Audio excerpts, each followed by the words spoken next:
Okay, now the Bible has been written, right?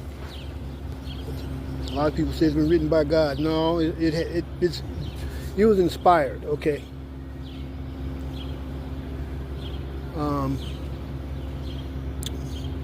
In certain scriptures, there are people following certain scriptures to the disadvantage of society, thinking that they're doing things the way it's supposed to be done, omitting the fact that that is not the way of the nucleus.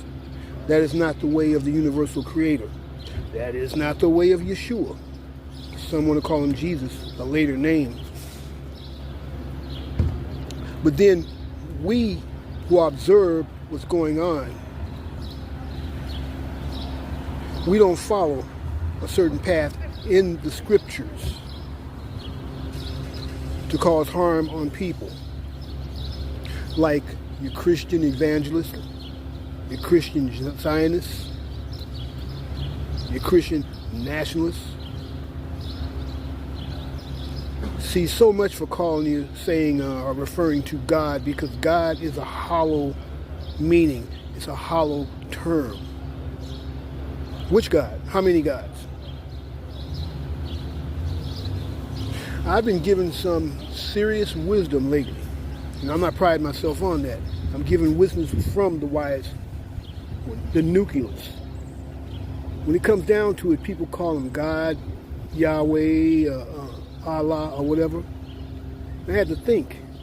People say, how are we created? What have you. But then you have to think the nucleus. Because in the Bible it actually says, I am who I am.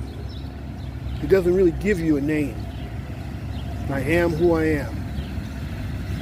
It also says that if anybody sees the light of God, truly sees God, that he dies. Well, that means for the most part that if they actually see the light, if they're actually seeing the wisdom, if they're actually enlightened, who that person was that was corrupt no longer exists. But when you think about God, somebody mentions God, that person's got a whole bunch of other thoughts that probably doesn't even pertain to your thoughts. Doesn't even compare, doesn't even parallel. The God he's talking about could be a carrot. It could be Satan. But you have to think of the nucleus and stop praying to President Lincoln. You know that little thing in the cloud?